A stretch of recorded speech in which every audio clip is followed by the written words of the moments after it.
पहला वाला, अधोलिखित में वर्तनी की दृष्टि से एक शब्द अशुद्ध है। कौन सा शब्द अशुद्ध है वर्तनी की दृष्टि से? आप सभी जल्दी से आंसर करिए। अंतर्धान बिल्कुल सही है, ऐसे ही लिखा जाएगा। अनुगृहित बिल्कुल सही है, ऐसे ही लिखा जाएगा। अधीन ऐसे ही लिखा जाएगा। अध्यात्म गलत है, अध्यात्म ये गलत है, अध्यात्म होता है, अध्यात्म नहीं होता है। तो सी वाला ही राइट आंसर होगा, अशुद्ध है। निम्नलिखित में से शुद्ध वर्तनी वाला शब्द कौन सा होगा? शुद्ध वर्तनी, ध्यान रखिएगा, प्रश्न भी सही से आपको पढ़ना है। शुद्ध पूछा है कि अशुद्ध पूछा है? तो शुद्ध वर्तनी वाला शब्द कौन हो जाएगा? ए, प्रतिदर्श, ये शुद्ध है, बाकी सब अशुद्ध हैं। दृष्टा होता है, दृष्टा नहीं होता है। आहार होता है, आहार नहीं होता है। रचयिता होता है, न कि रचयिता, तो ये भी गलत है। बाकी प्रतिदर्श ही सही है। निम्नलिखित शब्दों में वर्तनी की दृष्टि से कौन सा शब्द अशुद्ध है? आज हम मुख्यतः वाक्य शुद्धि और शब्द शुद्धि ही कराएंगे, क्योंकि समय थोड़ा आज कम है, कहीं जाना है मुझे, तो जल्दी से समाप्त करेंगे। 30 प्रश्न बहुत ही महत्वपूर्ण करवा के। निम्नलिखित शब्दों में वर्तनी की दृष्टि से कौन सा शब्द अशुद्ध है? अशुद्ध पूछ रहा है। तो पुष्पांजलि बिल्कुल सही है, भास्कर भी सही है, उज्जवल में भी कोई प्रॉब्लम नहीं है। प्रॉब्लम है बी में, निरपराध होता है, निरापराध नहीं होता है, ठीक है, निरपराध होता है। तो बी वाला राइट आंसर है। निम्नलिखित में अशुद्ध वर्तनी का शब्द है चौथा,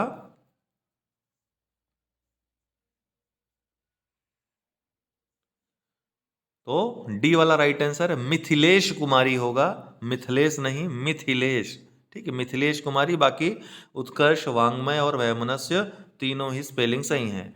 निम्नलिखित में एक शब्द अशुद्ध है, कौन सा अशुद्ध है इसमें?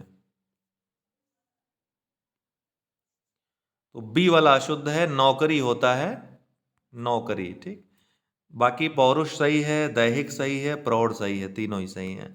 अशुद्ध वर्तनी का शब्द कौन सा है इसमें? सभी पूछे गए प्रश्न हैं, आज हम पूछे गए प्रश्नों पर चर्चा कर रहे हैं। कल फिर से फुल टेस्ट 60 प्रश्नों का रहेगा।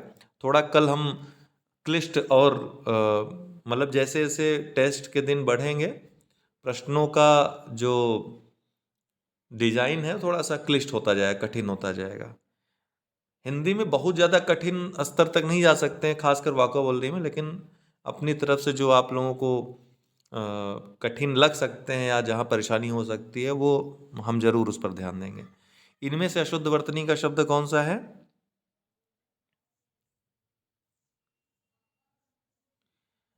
तो इसमें जो है सी, ये 2017 वाला प्रश्न था और आप लोगों को याद होगा, इसमें पुनरुत्थान और हिरण्यकशिपु ये दोनों की स्पेलिंग गलत दी थी, बाकी ये दोनों सही हैं, चरमोत्कर्ष और वांग्मय। पुनरुत्थान में पुनु दिया था, जबकि नु नहीं होगा, पुनरुत्थान होगा केवल। और हिरण्यकशिपु होगा, हिरण्यकश्यप नहीं होगा, ऑलरेडी बता चुके हैं आपको। तो ये दोनों ही, इन दोनों ही की वर्तनी अशुद्ध है, ठीक है, सी और डी दोनों की। निम्नलिखित में शुद्ध वर्तनी वाला शब्द कौन सा है? शुद्ध वर्तनी वाला शब्द कौन सा है? तो क्लेश, कैसे लिखा जाएगा? ऐसे लिखा जाएगा, ठीक है, क्लेश, ये शुद्ध वर्तनी है। ऐसे प्रश्नों में ही आप फंसते हो जहां पर श, और जैसे खासकर श और जहाँ पेटफड़वा ख रहता है, वहाँ पे अगर ध्यान से आपने नहीं पढ़ा है, क्योंकि उच्चारण लगभग लगभग समान होता है इसका। अगर हिंदी में जब उच्चारित करते हैं, हम बोलते हैं, तो श और श एक जैसा लगता है बोलने में, इसलिए अंतर समझ में नहीं आ पाता है। तो अंतर कब समझ में आएगा? जब आप लिखोगे खुद से। तो क्लेश ऐसे लिखिए बार बार, क्लेश, ठीक है, नहीं तो ये वाला करके चले आएंगे ज्यादा होशियारी में। निम्नलिखित में शुद्ध वर्तनी वाला शब्द है, शुद्ध वर्तनी वाला शब्द कौन सा है इसमें? आप लोगों को कई बार बता चुका हूं ये मैं, है ना? कौन सा होगा? श्रृंगार, ठीक है। ये वाला गलत होगा, बिल्कुल गलत होगा। काफी लोग लिखते हैं, वो गलत लिखते हैं, ये वाला सही होगा, श्रृंगार।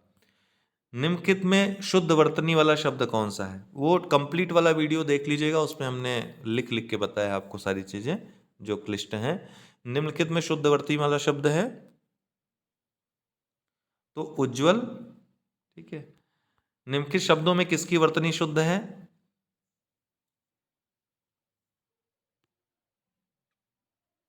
बिल्कुल सही है, संन्यास ऐसे ही लिखा जाएगा, संन्यास या सन्यासी। ठीक है, तो बिल्कुल सही है ये।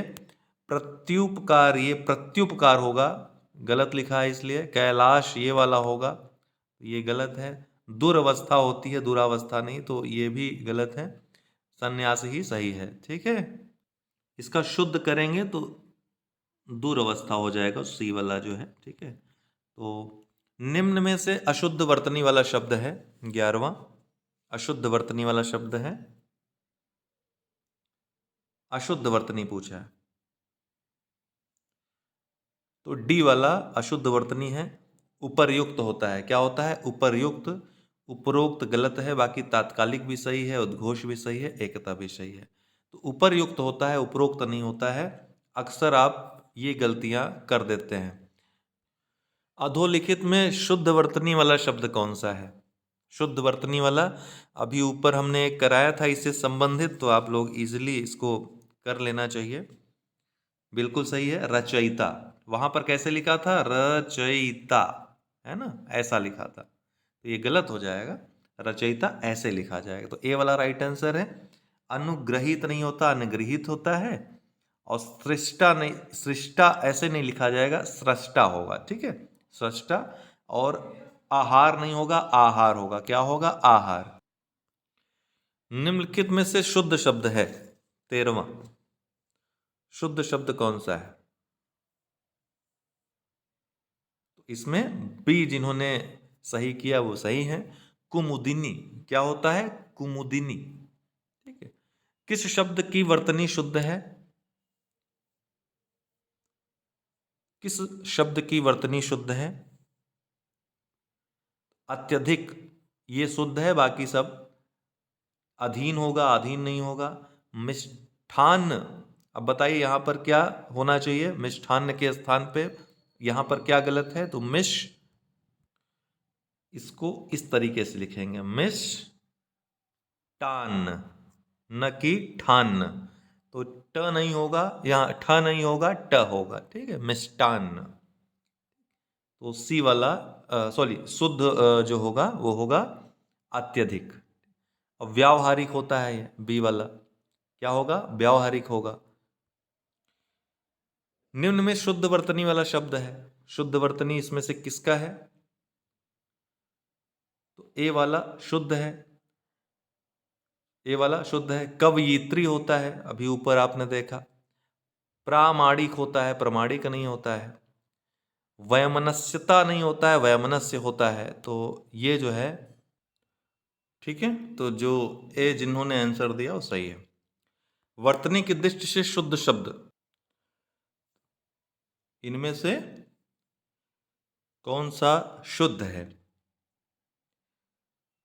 सी वाला शुद्ध है। आनुषंगिक कैसे लिखा जाएगा? इस तरीके से। ठीक है, आनुषांगिक नहीं होता है, तो सी वाला राइट आंसर। वर्तनी की दृष्टि से शुद्ध शब्द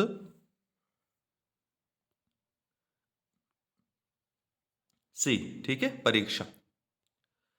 वर्तनी की दृष्टि से शुद्ध शब्द का चयन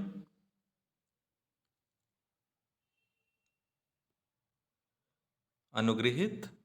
ठीक है, वर्तनी की दृष्टि से शुद्ध शब्द, शुद्ध शब्द नरक। क्या?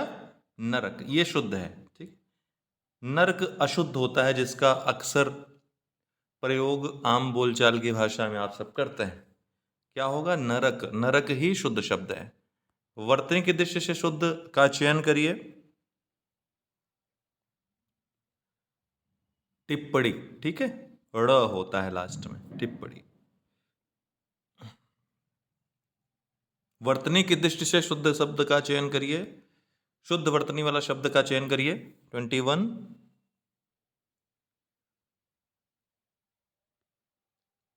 शुद्ध वर्तनी अंत्याक्षरी, अंत्याक्षरी इस तरीके से लिखा जाएगा। पूजनीय होता है, पूजनीय होता है, पूरा ज होता है। कवयित्री आपने देखा अभी स्पेलिंग ऊपर। और तदुपरांत ऐसे नहीं लिखा जाएगा, तदुपरांत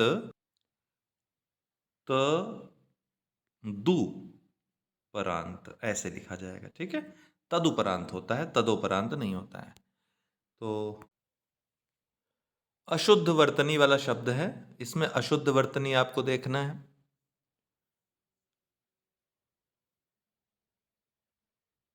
अशुद्ध वर्तनी वाला शब्द समुज्ज्वल। समुज्ज्वल कैसे लिखा जाएगा? ऐसे लिखा जाएगा, बी वाला जैसे लिखा है, ठीक है। दो आधा ज रहेगा। उज्ज्वल सही है, प्रज्वलित भी सही है। अशुद्ध वर्तनी वाला शब्द है 23।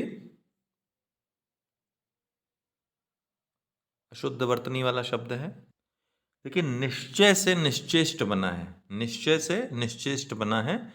तो निश्चय कैसे लिखते हैं? ये आधा श रहता है ना, तो यहाँ पर सीटी वाला श रहेगा, ना कि पेटफड़वा ख रहेगा। यही गलत है यहाँ पे। निश्चेष्ट कैसे लिखा जाएगा? यहाँ पर सीटी वाला श रहेगा, ठीक है। बाकी सब पारलौकिक सही है, दुर्धर्ष सही है, आशीर्वाद भी सही है। शुद्ध वर्तनी वाला शब्द है 24। इसमें शुद्ध वर्तनी वाला कौन है? धोबिन कैसे लिखा जाएगा? ऐसे। ए वाला राइट आंसर है, धोबिन।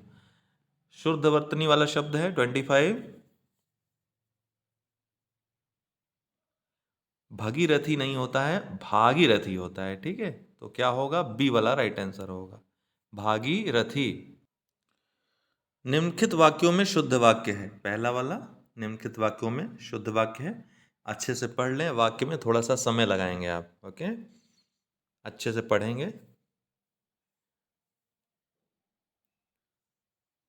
तो मेरे घर, ये क्रम संबंधी त्रुटियां हैं इसमें। मेरे घर के पास हलवाई की एक दुकान है, ठीक है। मेरे घर के पास हलवाई की एक दुकान है। बाकी सब त्रुटिपूर्ण है। एक हलवाई की दुकान, एक हलवाई की दुकान, एक हलवाइयों की दुकान, ये त्रुटिपूर्ण है, क्रम संबंधी त्रुटि है। निम्नलिखित वाक्यों में शुद्ध कौन सा है? अनेकों जहां भी लगा होगा गलत होगा, अनेकों होता ही नहीं है, अनेक होता है, ठीक है। अनेक अपने आप में बहुवचन है, तो डी वाला राइट आंसर हो जाएगा। श्री कृष्ण के अनेक नाम है। निम्नलिखित वाक्यों में शुद्ध वाक्य है।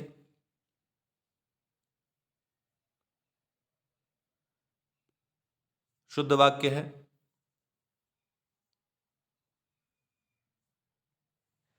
तो बी वाला शुद्ध होगा।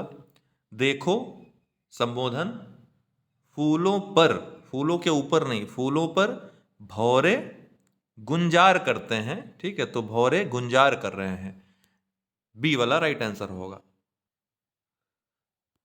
निम्नलिखित वाक्यों में शुद्ध वाक्य है।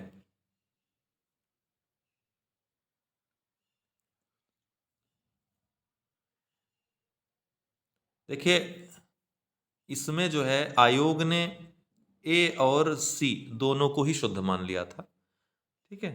अर्थात शंका का निवारण भी होता है, शंका का समाधान भी होता है। दोनों ही आयोग की तरफ से सही उत्तर थे। तो शंका का निवारण हो गया है, शंका का समाधान हो गया है, दोनों ही सही था, ठीक है। शुद्ध संयुक्त वाक्य का उदाहरण। शुद्ध संयुक्त वाक्य इनमें से कौन से हैं जो शुद्ध हैं?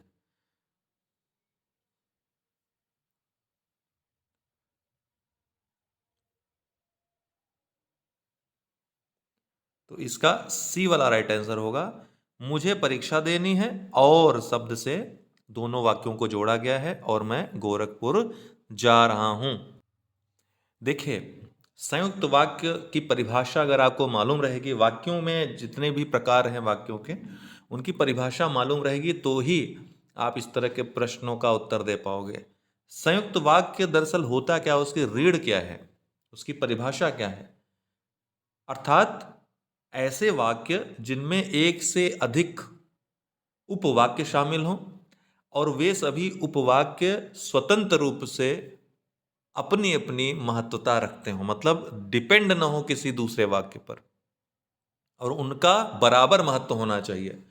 जो पहले वाक्य का होना चाहिए वही दूसरे वाक्य का भी महत्व होना चाहिए।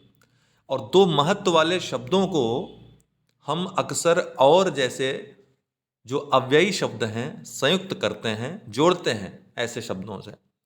तो यहाँ पर आप देखिए मैं परीक्षा देने के लिए इलाहाबाद जा रहा हूँ, यहाँ पर परीक्षा देने को महत्वता दी जा रही है। मुझे परीक्षा देनी है अतः दिल्ली जा रहा हूँ, नहीं तो न जाता दिल्ली। तो यहाँ पे परीक्षा देने जा रहा है, इस बात को यहाँ महत्व दे रहा है, तभी तो दिल्ली जा रहा है, नहीं तो नहीं जाता।